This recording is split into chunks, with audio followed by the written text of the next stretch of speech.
Fala galera, mais uma aulinha de revisão Enem.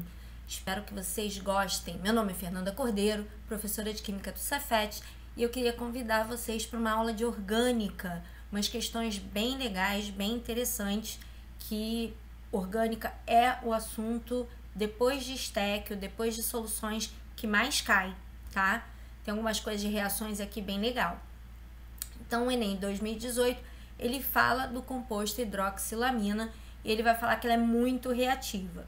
E aí ele mostra, né, a reação dessa hidroxilamina. Aí ele mostra essa reação, por incrível que pareça, assim, isso é muito raro acontecer, mas essa reação, essa imagem pouco serve pra gente, tá?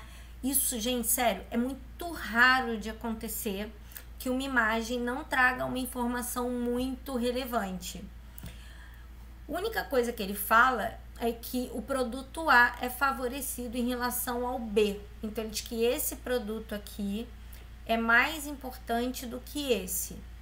E aí, ele quer fazer um teste para substituir a hidroxilamina por 5 outras possibilidades. E aí ele pergunta qual dessas moléculas aqui é a menos reativa. Gente, reatividade está diretamente ligada à polaridade, tá? Moléculas de baixa polaridade também são pouco reativas. Quanto mais polaridade ela tem, mais reativa ela é. Curiosamente, se você olhar todas essas moléculas, isso é uma característica típica do Enem. Quando você tem dificuldade do que marcar, né? Ah, eu tô com dificuldade de marcar, eu não sei o que marcar. Vê se alguma resposta é bem diferente das outras. Alguma característica dela é diferente das outras. Tipo, todas as moléculas são saturadas menos uma. Todas são abertas menos uma. Todas são heterogêneas menos uma. Provavelmente aquela vai ser a resposta. E aqui, se você não tá conseguindo olhar para as moléculas e perceber qual delas é a menos polar, porque a ideia é a molécula menos polar vai ser a menos reativa. Mas, Fê, eu tô com dificuldade, porque todas elas têm oxigênio, todas elas têm nitrogênio. Todas elas têm um oxigênio, todas elas têm um nitrogênio. Como é que eu vou saber? Todas elas fazem ligação de hidrogênio menos uma. Só essa aqui não faz ligação de hidrogênio. E quem não faz ligação de hidrogênio é menos polar do que quem faz. Então, bingo, a gente achou a resposta. Fica ligadaço nisso. Outra questão de 2018, ele vai falar de nanodispositivos, né? Dimensões atômicas reduzidas, e aí tem uma incidência de luz. E aí ele mostra essas duas estruturas aqui desses dispositivos. Essa imagem ele traz pra gente e ele vai perguntar uma diferença, né? Alguma coisa que justifique essa característica. Eu vou voltar aqui. Essa característica de mudar de configuração em relação à luz, né? Ele tem aí se aplica a luz e aí você tem uma mudança de conformação. O que me chama a atenção aqui, por exemplo, já é uma característica mais Enem, assim. O que chama a atenção nessa estrutura? O que chama a atenção nessa estrutura é que você tem uma conformação, eu já tinha até dado spoiler, ela tem uma conformação diferente. Se você observar, essa primeira tá até fora do lugar aqui. Essa primeira, ela tá numa conformação parecida com a trans. E essa segunda aqui, numa conformação parecida com a cis. Tá? Isso é o que tá chamando a atenção. É nisso que você vê que ele ampliou essa parte da molécula para ver se tu se ligava nisso. Então, o movimento, né, molecular promovido pela incidência da luz decorre de quê? Aí, olha aqui o que eu mostrei para vocês, né? Botei aqui de verde um plano de simetria, né? Eu botei um planinho para a gente identificar se os grupos de maior interesse estão do mesmo lado ou de lados contrários. Então, se você observar, os grupos maiores aqui estão de lados contrários e os grupos maiores nessa aqui estão do mesmo lado. Então, movimento vibracional, ele não falou de vibração, né? Todas as moléculas vibram, mas em momento nenhum ele falou de vibração. Isomerização, opa! Essa pode ser uma opção legal. Tautomerização não tem enol e não tem amida. É raro, gente, mas já caiu na UERJ, tá? Para quem nunca viu isomeria com amida, dá uma olhadinha nisso, tá? Amida e iminoálcool. Fique esperto que não é só aldeído de cetona que tautomeriza não, tá? E já caiu na UERJ. Ressonância entre elétrons do grupo pi e do grupo azo. Azo, para quem não sabe, é nitrogênio no português de Portugal, tá? Português de Portugal, eles chamam nitrogênio de azoto. Então, esse grupo azo é o grupo nitrogênio. Ressonância, cara, eles até podem fazer ressonância porque eu tô com psim, pinão, psim, pinão, psim, pinão, tô. Mas aí é que tá, ele quando chamou a atenção dos grupos, né, quando ele ampliou esses dois grupos aqui que eu trouxe pra cá, não é bem a ressonância que ele tá chamando a atenção, ele tá chamando a atenção dos grupos que parecem cis e trans, né?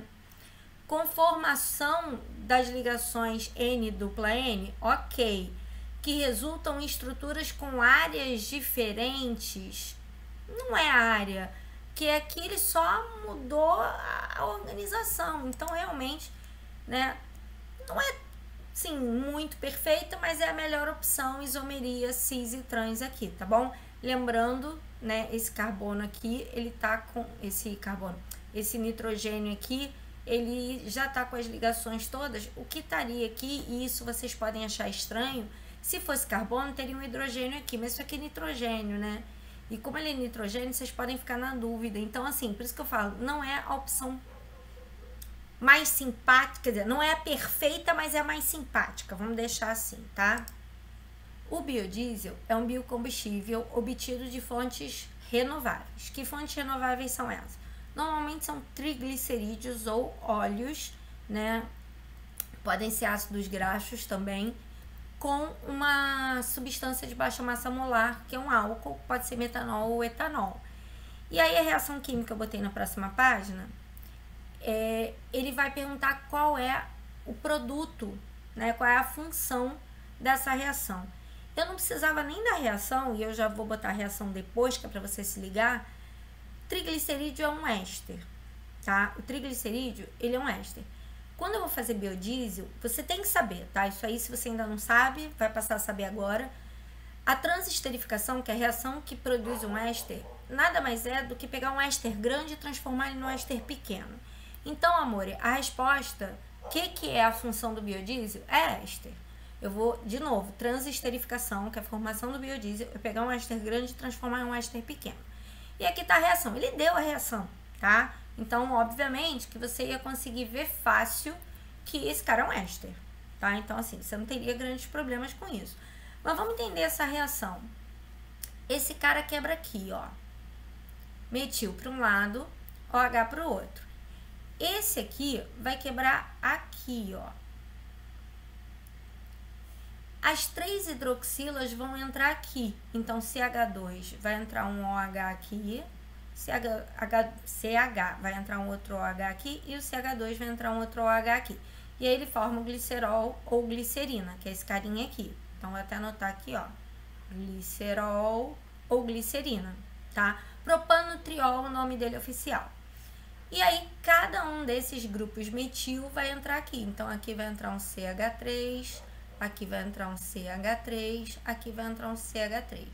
A diferença é que esses grupos aqui estão agarradinhos um no outro, esses aqui estão soltos. Então, aqui, na verdade, são 3 estruturas soltas, tá? Essa estruturinha tá solta, essa estruturinha também tá solta. Então, ele poderia ter escrito, por exemplo, 3 grupos. Como aqui os R's não necessariamente são iguais, aí ele colocou separadinho. Mas se fosse RRR, ele poderia ter colocado 3 grupos, metil, grupo éster e o R. Tá bom? Mas tem que saber. Falou de biodiesel, falou em transesterificação. Um éster grande, o triglicerídeo, virando um éster pequeno e glicerina, tá? A ozonólise. A ozonólise é uma reação de oxidação. Ela basicamente é feita para produzir aldeídos e cetonas. Ele até fala aqui, né? Ele é usado na indústria para obter aldeídos e cetonas. É o que ele faz. Ele fala que há uma presença da água e zinco. O zinco, ele é muito importante para não deixar aldeídos se oxidarem a ácidos carboxílicos, tá? E ele dá esse exemplo. Ele mostra um exemplo. Detalhe que ele falou no texto que eu tenho possibilidades de formar aldeídos e cetonas. Por acaso, quando eu quebrei, a ozonólise, ela tem uma capacidade, ela tem uma oxidação muito forte, e ela quebra a molécula em duas partes. Ela abre a molécula na ligação π, sempre na π, tá? Ela quebra π e a sigma, mas ela vai pegar aquele ponto fraco e vai abrir em duas partes. Aí, vou te dar uma dica que eu vou repetir mais à frente um pouquinho. Se o carbono for primário, ele vira aldeído. Se for secundário, ele vira aldeído. Se for terciário, ele vira cetona. Repara que esse carbono aqui, originalmente, ele era primário. Então, ele vira um metanal. Ele é um carbono só, ele vira o aldeído de um carbono. Esse aqui é secundário. Carbonos secundários na ozonólise também viram aldeídos. Então, aqui eu tenho 1, 2, 3 carbonos. 1, 2, 3 carbonos, ele vai virar um aldeído de 3 carbonos. Aí ele pede para considerar a ozonólise desse carinha aqui, ó. 1 fenil, 2 metil, prop e 1 eno. Então, vamos lá. Prop, 3 carbonos. 1 eno, tem uma dupla. Tanto faz de um lado ou do outro. 2 metil, então tem metil aqui. E 1 fenil, ele vai ter um anel aromático aqui, ó.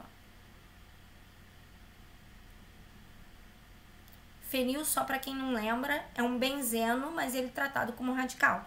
Quando ele é tratado como cadeia principal, a gente chama ele de benzeno. Quando a gente trata ele como radical, a gente chama de fenil, tá? Mas é o benzeno.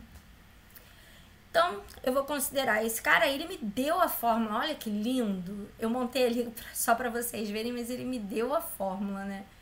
E ele quer saber quais produtos são formados nessa reação de 1 fenil, 2 metil, prop e 1 eno. Ele aqui só botou a molécula mais de ladinho, tá? Ela tá igualzinha que eu montei, só que eu botei, ele montou começando pelo benzeno, eu comecei pelo propeno. Então, parece que ele tá de lado em relação a que eu montei, mas é a mesma molécula, tá, galera? O que eu vou observar? Que ele vai quebrar aqui, ó. Ele abre a π para um lado e para o outro. Lembra que eu falei? Carbonos primários na ozonólise viram aldeídos, secundários viram aldeídos, terciários viram cetonas. Então, esse lado aqui é um carbono secundário. Ele tá ligado a 2 carbonos. Então, esse lado vira um aldeído. Aldeído que tem um anel aromático e um carbono extra. Então, esse cara aqui, ó, não é o propanal, porque ele precisa ter o anel aromático. Então, não é o propanal. Feniletanal. Et tem que ter 2 carbonos. E aqui ficou um só. Não tem 2 carbonos, aqui só tem um. Então, aqui tá errado. Benzeno. Não é um benzeno, porque tem um carbono extra aqui, ó. Não é benzeno. Benzaldeído. Tá, benzaldeído, ok. Porque é o benzeno com CH2. Aliás, deixa eu fazer um comentário aqui, tá, gente? Esse carinha aqui, ó, quando ele vira radical, vamos botar aqui, né, uma ligação livre aqui, ele virou um radical, ele vira fenil, tá? Esse cara aqui, ele vira um fenil. Mas, se eu tiver esse carinha aqui, ó, o benzeno, e um CH2, que é o caso aqui, isso aqui é um CH2, ele é o benzil. Por isso que esse cara é benzaldeído, porque ele veio do benzil, tá? E aqui, esse carbono aqui é terciário, ó. 1, 2, 3. Esse cara aqui é terciário. E carbonos terciários viram cetona. Cetona de 3 carbonos não é um etanol, até porque isso aqui é um aldeído, né? Então, é um benzaldeído e a propanona, beleza? Muita atenção a isso. Aí eu fiz um resuminho aqui, né? Ai, deixa eu apagar essa bagunça que eu fiz aqui. Né? Aqui tá mastigadinho pra vocês, ó. Esse carinha fazendo lá o corte e virando os respectivos aldeído e cetona bem mastigadinho pra você, tá bom? Lembrando, o zinco em pó aí, a água é o meio, né?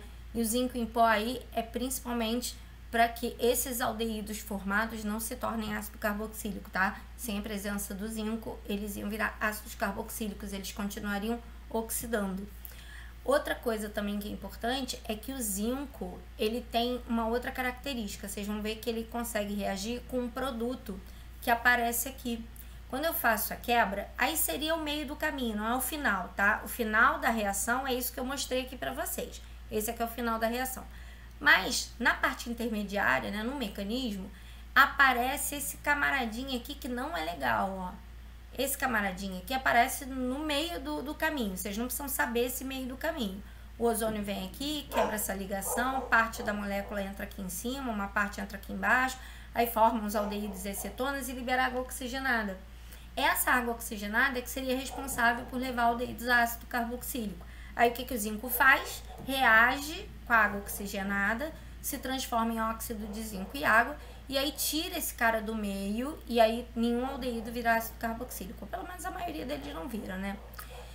Bom, só pra gente lembrar, eu tenho as possibilidades de 2 aldeídos, um aldeído e uma cetona e 2 cetonas. Lembrando que carbono primário, ele vira aldeído. Carbono secundário, ele vira aldeído. Carbono terciário, ele vira cetona, tá bom? Próxima questão, na Idade Média, para elaborar preparados a partir de plantas produtoras de óleos essenciais, a gente tem uma coleta, essa eu vou ter que ler tudo porque ela tem umas coisas assim importantes. E aí, ele colhe essa, como se fosse uma lavanda, né? Imagina assim, uma lavanda que você está colhendo, ele colhe ao raiar do dia. E aí, eles acreditavam que essa prática tinha um efeito mágico dos raios lunares ao longo da noite, que se o sol raiasse, perdia esse efeito mágico, tá? Com o passar do tempo, todo mundo percebeu, claro, com o aumento da ciência, de que não tem absolutamente nada a ver com efeito mágico, tá? Efeito mágico não existe. Mas que tá certo, que o certo é colher realmente no raiar da manhã, não deixar para colher no meio-dia, por exemplo, tá? Então, a prática estava correta, a explicação é que estava errada. Então, vamos lá. Eu quero colher essas espécies que dão óleos essenciais. Eu vou ter que colher isso ao longo do dia. E, de novo, eles achavam que os raios solares anulavam o efeito mágico da luz da lua. A gente comprovou que é real, que eu devo realmente colher, né, ao raiar do dia, porque isso garante maior quantidade de óleos essenciais. Só que ele quer uma justificativa científica para isso. O que acontece? Quando eu tô no meio, pensa num dia mais ou menos normal. Claro que tem suas exceções, tá? Mas pensa num dia normal. Ao longo da noite, teoricamente, é para estar mais fresco. De manhã cedo, é para estar começando a esquentar. À tarde, o sol tá raiando pesado, né? Se for no Rio de Janeiro, é um sol para cada um, né?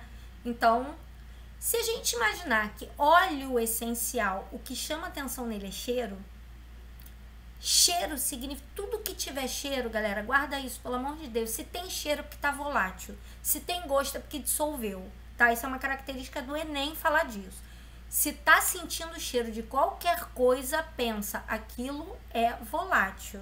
Se tá sentindo gosto, pensa, aquilo dissolveu na saliva e eu tô sentindo gosto, tá? Então, por que será que ao longo da noite, né, quer dizer, no raiar da manhã, que é tipo 4 horas da manhã, 5 horas da manhã, eu tô com maior quantidade de óleo essencial? É simples, porque à noite a planta metabolizou. Aliás, ela metabolizou o dia inteiro. E ela foi produzindo óleo, produzindo óleo, produzindo óleo. Como ele é cheiroso, ele tá cheio de compostos bingo, voláteis. Tá? Ele tá lotado de compostos voláteis. Só que durante a noite, até o iniciozinho da manhã, a temperatura tá baixa, o que propicia esses compostos voláteis não volatilizarem, eles ficam na planta. Quando eu tô no meio-dia, maluco, é sol a pino. O que acontece com os compostos voláteis? Vão embora. Volatilizam, né? Vão pro estado gasoso. E aí a molécula, ela acaba se perdendo. Então, ao longo da noite, ele tá produzindo óleo, produzindo óleo, produzindo óleo. Então, ele espera passar toda a noite para ele produzir bastante óleo. Como tá mais fresco, ele não perdeu o óleo pela volatilização. E de manhã cedo, ele concentrou tudo que ele podia. Com o raiar do sol, quando o sol começa a bater, ele começa a perder. Então, ele tem que colher antes de perder essa quantidade de óleo. Aí, se ele colheu tudo de manhã, ele vai esperar até o outro dia para colher mais um pouco, porque ele deixa juntar ao longo da tarde, porque aí começa a esfriar, ele começa a juntar à tarde e noite, aí de manhã ele já tá com uma concentração alta de novo, ok? É isso. Cromatografia, eu já expliquei cromatografia, aliás tem um videozinho, logo um dos primeiros que fala de substâncias, né, misturas, separação de mistura, que eu falei de cromatografia. Se você não assistiu, volta lá, é logo um dos primeiros vídeos, tá? A cromatografia em papel é um método de separação que se baseia na migração diferencial de compostos que tem duas fases, uma miscível e a outra não miscível, então elas nessas fases não são miscíveis entre si. A gente vai ter os componentes dessa amostra são separados entre fase estacionária e fase móvel. A fase estacionária, no caso da cromatografia em papel, é celulose, tá? Então, basicamente, o que ela faz é absorver água. E aí, os componentes, né, que vão interagir... Aí, a ideia é o seguinte, galera. Como a fase estacionária é celulose, quanto mais ela interagir com a fase estacionária, é porque ela é mais polar. De preferência, fazer ligação de hidrogênio, porque a celulose é um poliálcool. Tudo que é ose é poliálcool. Todas as oses são poliálcool. Glicose, sacarose, frutose, maltose, tudo poliálcool. Eu já tinha falado isso aqui também, tá? Então, a ideia é o seguinte. Tudo que fica preso na fase estacionária é porque é muito polar. Provavelmente, inclusive, faz ligação de hidrogênio, né? E tudo que se mover, e aí ele fala que a fase móvel, ele vai ser uma mistura de hexano com acetona. O hexano totalmente apolar e a acetona de baixa polaridade, isso vai acabar fazendo uma mistura, que ele mostra aqui que são extrato vegetal de pimentões. O pimentão tem aquela coloração vermelha, amarela, verde, né? Ele vai fazer a separação desses extratos.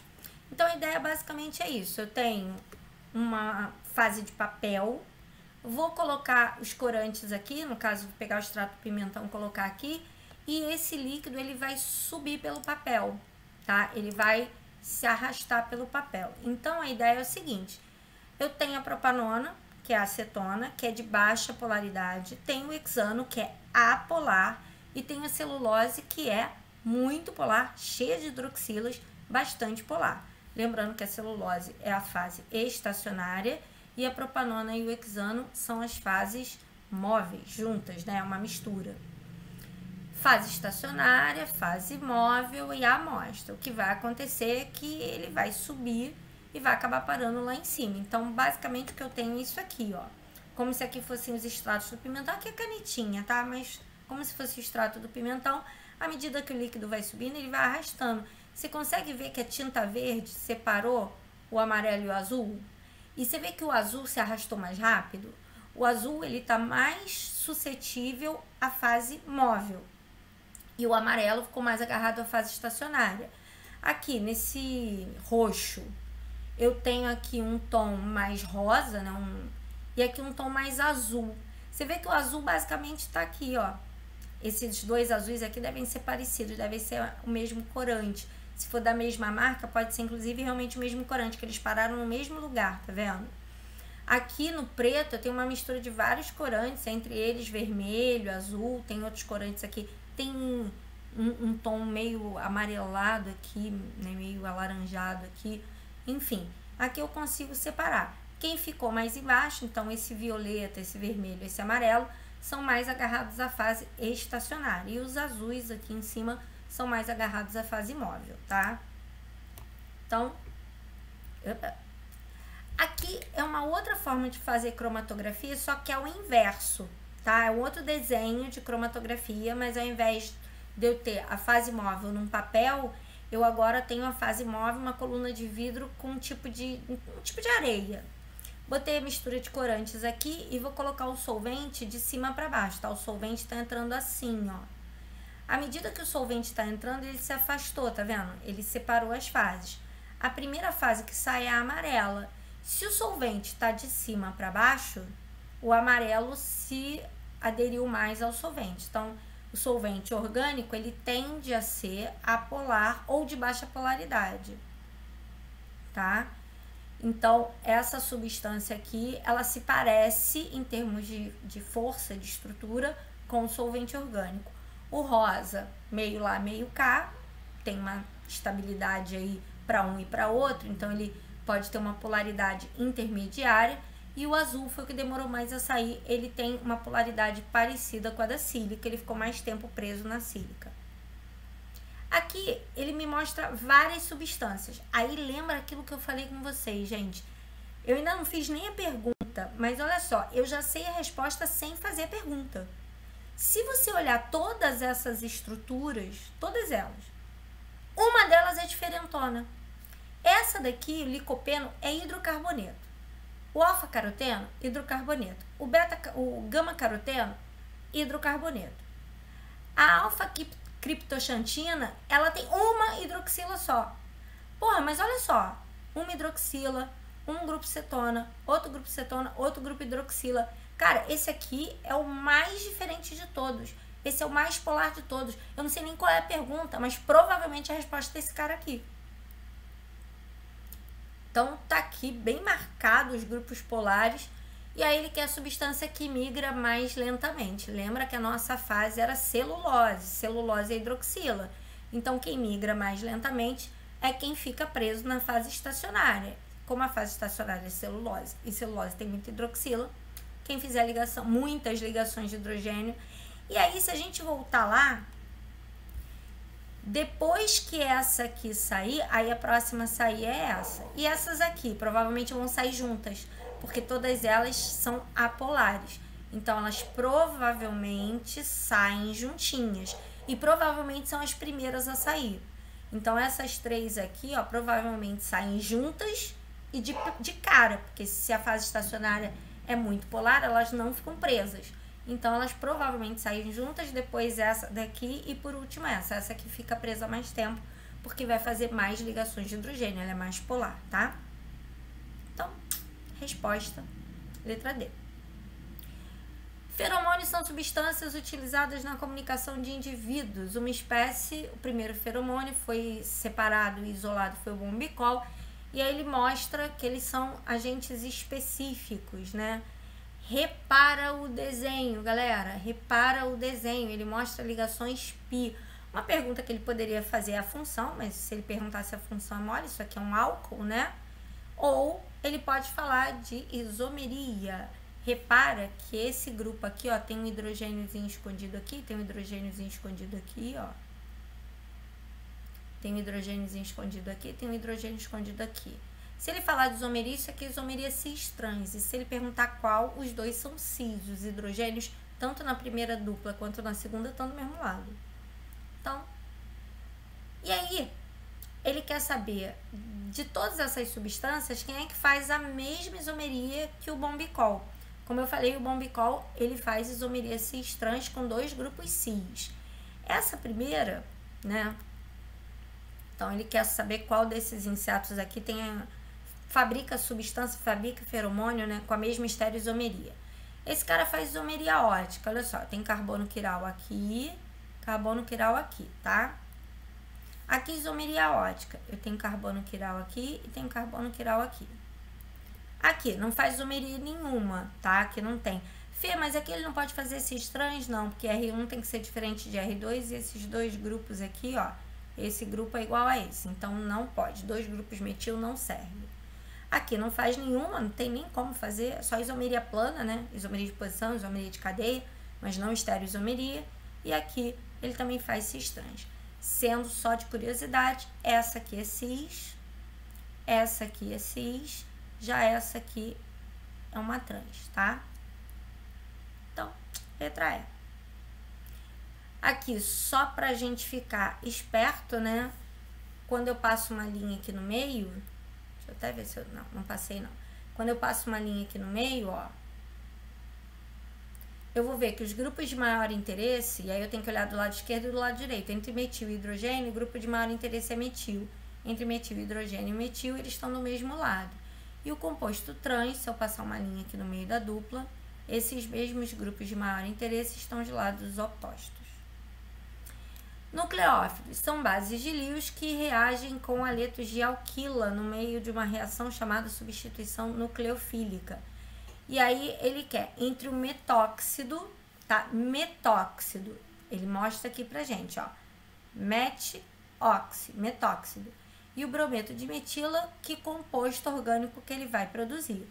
Galera, Muito fácil. Por quê? Esse grupo aqui é negativo. Quem é negativo atrai o que é positivo, concorda? Então, ó, essa carga negativa aqui atrai o que é positivo. Quebra aqui.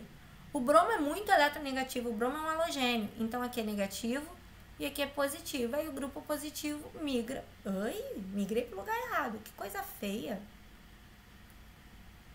Gente, espero que vocês tenham se acostumado com essa mesma maluquices, tá? Porque trabalhar com essa mesinha que a gente tem aqui é muito chato. Então, ó, quebrei aqui, esse cara é positivo e ele vai ser atraído para esta carga negativa, formando o éter, tá bom? Então, é só uma questão mesmo de atração positiva e negativa. Então, você precisava só saber que o bromo era muito eletronegativo e, portanto, deixava o metil positivo. E opostos se atraem, o negativo ia atrair o positivo. Muito simples. Mais umazinha, o esquema representa de maneira simplificada o processo de etanol utilizando milho. Aí ele fala da etapa de hidrólise para produção de etanol. E aí ele quer saber o que aconteceu, né? A hidrólise gerou uma fermentação depois e aí formou CO2, etanol e água. Aí ele quer saber, nessa hidrólise, se a glicose vai ser convertida em sacarose. Pegadinha. Pegadinha, pegadinha. Aqui o que eu tenho? Eu tenho o amido, né? O amido, ele faz, né, ele é, na verdade, um polímero com várias glicoses junto. Então, o meu amido, na hidrólise, ele é quebrado em sacarose, ok? Enzimas dessa planta sejam ativadas? É uma possibilidade. Maceração favorece a solubilização em água. Hidrólise não é maceração. Maceração é amassar, tá, gente? A palavra maceração quer dizer amassar. Hidrólise é uma reação química, tá? Então, o amido seja utilizado em substratos utilizáveis pela levedura. Cara, essa daqui tá mais simpática ainda. Os grãos com diferentes composições sejam padronizados? Não, né, galera? Então, etapa de hidrólise. Essa primeira daqui é uma pegadinha, porque eu não estou convertendo glicose em sacarose, eu estou convertendo amido em sacarose. E o amido vai ser transformado em sacarose e ou glicose também, tá? Se a gente pensar numa hidrólise mais intensa, né, ele é transformado em sacarose e depois ele é transformado em glicose. Então, a gente pode pensar nele até, né, num processo tipo etapa final, ele realmente vai ser transformado em glicose e essa glicose, então, vai ser utilizada pelas leveduras na fermentação, produzindo água, CO2 e etanol, tá bom? As enzimas da planta sejam ativadas, que eu falei que era boa, porque isso realmente acontece, mas não é a melhor opção, tá? Então, quando você faz o processo de hidrólise, você acaba ativando as enzimas. As enzimas, elas servem de catalisador nessa reação, mas, como eu falei, não é a melhor opção. A melhor opção para essa hidrólise é isso, tá? A reação química de quebra de uma molécula grande numa molécula menor. Então, tá aqui para vocês, né? A hidrólise, tem lá a enzima, o amido, vai se transformando, se transformando, se transformando, até chegar em glicose. Aqui eu passei por algumas etapas, tá? Mas no final de tudo ele acaba virando glicose. Descoberta de organismos extremófilos foi uma surpresa para pesquisadores. Entre alguns organismos acidófilos são capazes de se desenvolver em estruturas, né, em sistemas extremamente ácidos. E aí ele vai formar, né, ele vai produzir membranas celulares que são membranas de éter ao invés de éster, e elas são mais resistentes, tá? Elas seguram mais, né, essa característica, então ele sobrevive nessas condições extremas. Ele quer saber da degradação dos não extremófilos. Então, olha como ele deu uma sacaneada, né? Ele disse que os extremófilos eram ésteres, os extremófilos. E os não extremófilos são ésteres. Olha que sacanagem. O texto fala inteiro de extremófilo. Aí ele dá um detalhezinho para falar dos não extremófilos. E a pergunta é dos não extremófilos. Olha que sacanagem. E aí, no meio ácido, éster acaba fazendo o processo de hidrólise, né? Quando a gente vai degradar um éster, porque ele fala que os não extremófilos são ésteres, os ésteres vão sofrer hidrólise no meio ácido, tá? Então, sacanagem, né? Então, a membrana do extremófilo é éter, não sofre hidrólise, não tem reação. O éster, no meio aquoso, no meio ácido, sofre reação e forma composto ácido e o álcool que deu origem. Olha que sacanagem, né? Bom, galera, eu espero que vocês tenham gostado. É isso, a gente fica na próxima. Vai ter outra aula de orgânica, tá? Então, quem gostou do assunto de orgânica, na próxima aula tem mais orgânica para vocês, com reações, com isomeria, tá bom? Beijos, fui!